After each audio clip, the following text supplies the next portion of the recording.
nadakip ng salakay ng mga otoridad ang 7 bahay na kinabibilangan ng tahanan ng Vice Mayor ng San Quintin, Pangasinan. Kaugnay ito ng kampanya ng pamahalaan laban sa illegal drugs kahapon. Narito ang hataw na balita ni Joshua Antonio.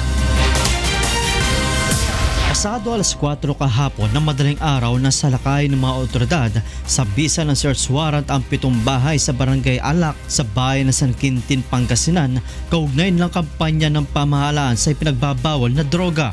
5 sa 7 bahay ang nakuhanan ng illegal drugs at mga baril na pasuna ang mga lisensya. 5 rin ang naaresto.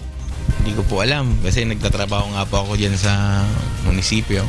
Hindi ko nga record po, wala pa akong record tungkol sa mga drugs, wala pa akong record. Kahit iba drug test nyo po ako ngayon.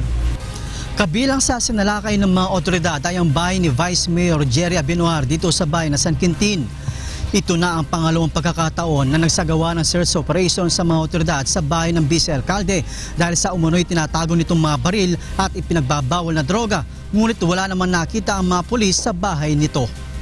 Ayon sa pamunuan ng PNP Pangasinan, kabilang si Abinoar sa kanilang watch list na pinanser ng mga gumagamit ng droga sa lugar.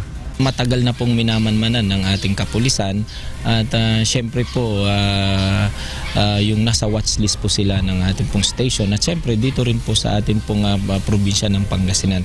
Itinanggi naman ito ng kanyang asawa at sinabing panggigipit ang ginagawa ng otoridad sa kanya. Pangalawa na after election at saka ngayon nakaka-stress talaga. Hindi na nakakatuwa yung pinaggagawa nila. Samantala, isang walang lisensyang baril ang nakumpiska sa isang umano'y driver at bodyguard ng alkalde ng Tayug sa isang checkpoint. Nung nagkaroon tayo ng checkpoint ay merong isang may dalang baril. Kaya yon, katindin pong kinumpiska agad. Siyempre kasama na rin yung tao na merong dala nito.